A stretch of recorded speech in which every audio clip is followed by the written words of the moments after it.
Ladies and gentlemen, good evening.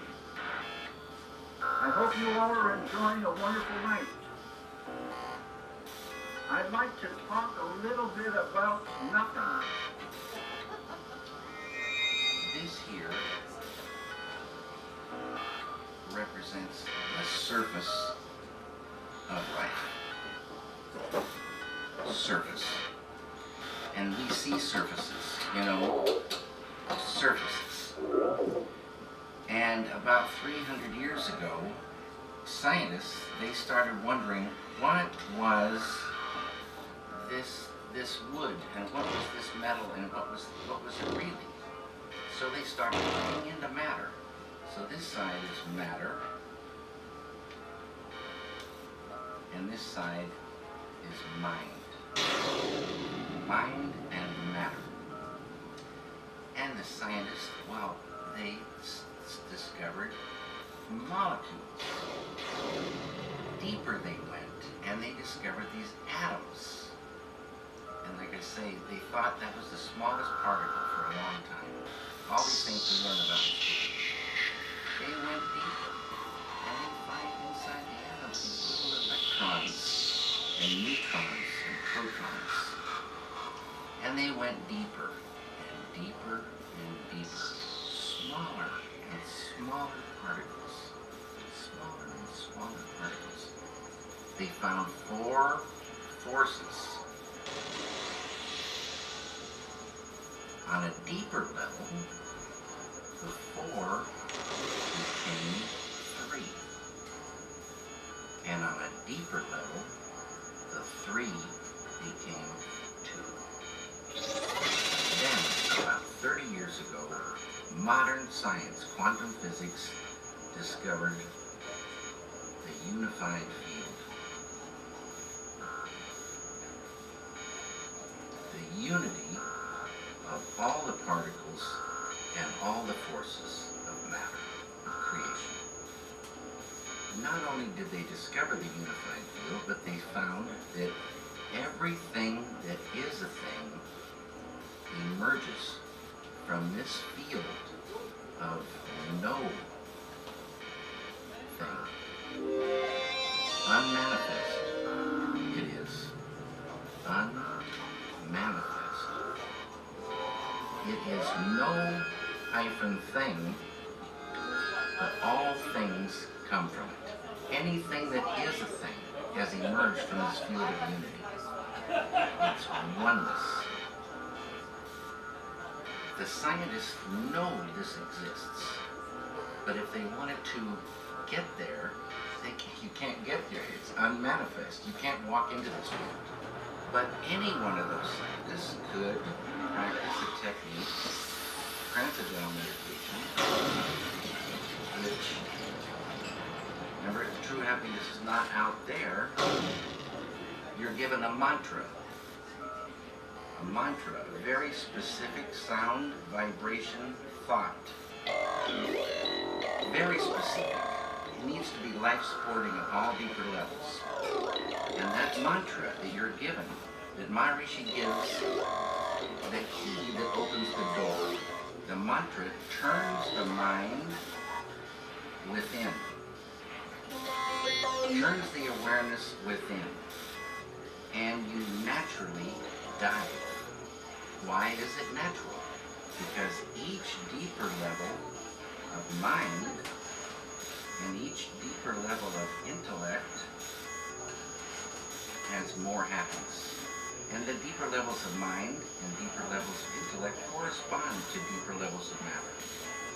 At the borderline of intellect, transcend. Transcend is the key word. It means to go beyond. You're going beyond field of relativity, duality, experiencing oneness. Pure, unbounded, infinite consciousness.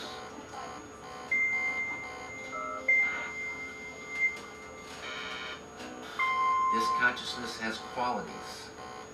Infinite creativity, intelligence, energy, love, power, and bliss. Dynamic peace. Always been there, never had a beginning, it is, and it will be forever. Unbounded, infinite, eternal, immutable, immortal consciousness, fullness. Any human being can experience this easily and effortlessly with transcendental meditation. Transcendental meditation is just a vehicle to get you here. When you experience this level, you enliven it, and it grows in the individual. So if you started with a ball of consciousness this big, everyone has consciousness. Consciousness is the way to understand consciousness. If you took it away, you'd see what it really is. If there wasn't any consciousness, we wouldn't exist. And if we did exist, we wouldn't know it. It's the I amness of life. It is life itself. Tied to consciousness is all this. Creativity, intelligence, energy, love, power, bliss, dynamic peace, all positive, light of unity, all positive. You experience this level and you enliven it, and this ball of consciousness that you thought was just going to stay the same for the rest of your life starts expanding, and these qualities expand. So day by day you're growing creativity, intelligence, love, energy, and this ball of consciousness is now expanding, and you're owning unconscious or subconscious more and more and more. Side effect of the growth of this consciousness is negativity starts to recede, tension, right, all these things, stress, anxiety, sorrow, depression, anger, hate, fear, all starts to go. Can't live in the light of this. In schools, when there's stressed anxiety, horror stories, depression, so many people on pharmaceutical drugs, suicides, shootings, stabbings. You give a student this technique. It's easy to do. It's not concentration. It's not contemplation. Concentration, contemplation keep you right on the surface. You're not transcending. It's this field that does everything for the human being. This field. And you experience this field when you really get there and transcend. This is transcendental consciousness. It's, there's so many names for this field. The Tao, Kingdom of Heaven, all these names for this one field, the absolute totality. In Vedic language, this field is called Atma. A-T-M-A means the self with a capital S.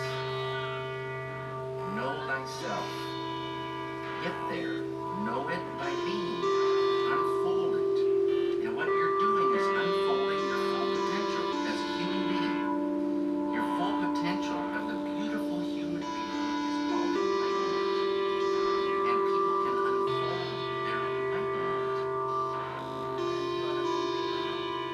I told you, that anger lifted away without trying.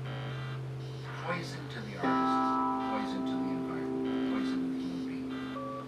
Lifts away without trying. But it's not that we become numb and sleepy and don't want to work.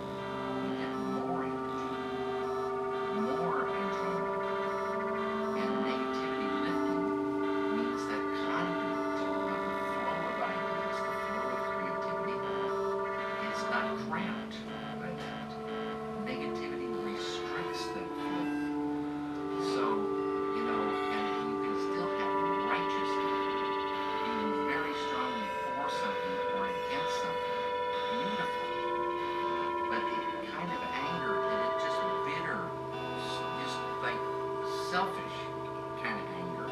No one wants to be around this kind of person, and the person's poisoning themselves. The person can't work so good. That's mind control. Negativity is really mind control. Depression controls the mind now. You can't work. Anger controls the mind. You can't work. Sorrow. Some people hold sorrow for years. And you want to visit them and cheer them up, but it doesn't do anything. Get them a chance to transcend and watch what happens. Sorrow will lift away. They'll be back on the road. Same phenomenon happens with a group. Lots and lots of people. Square root of 1% of the population. So, like I said, for France, 715,000 do the thing. The group, quadratically more powerful than the same number scattered about.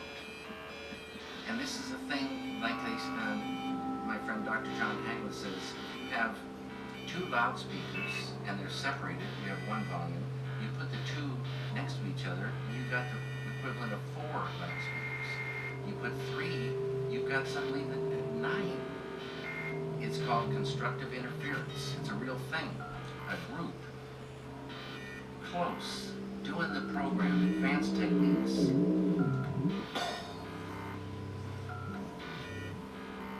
Day by day. Just like when you want to get electricity to people, you build a power plant, generate that electricity, and they get it. And you want that power plant to stay. They got their computers running, the TVs running, the whole kitchen's running, and day by day, you're generating electricity. Day by day, you're generating dynamic peace. Beautiful thing. Human beings like a light bulb. And we enjoy that light inside, but we also radiate. We affect our environment. Everybody knows that. You go into a room where there's been a bad argument, the argument's over, but you can feel that thing. You go into a room filled with felicity, bliss, and the power of that is so beautiful to be in. And this group radiates that side effect, negativity goes, enmity and the enemy goes, without trying, unified field. That's our big friend. And this is all the thing tied to peace. It gets to the point where you would be like hurting yourself. This is the way it is supposed to be. It's not the way it is, but it would be so beautiful. But the key is there. This feeling, it just grows and it's real. It's much more real feeling than our world, which is pretty much an absurd joke when, somebody is blowing children's heads off in the name of peace. It's a sadness. It's the old way. And now there is a new way to real peace, and nothing to do with killing. And so it's reached a point where you just wouldn't ever think to hurt another human being. And you travel in real peace, you travel and you meet friends, not enemies. The light of unity destroys the enmity in an enemy, destroys negativity. There's no more enemy. And when the song is over, if you would sit quietly, I'm going to say a verse, and that will end the evening. May everyone be happy. May everyone be free of disease. May auspiciousness be seen everywhere. May suffering belong to no one. Peace.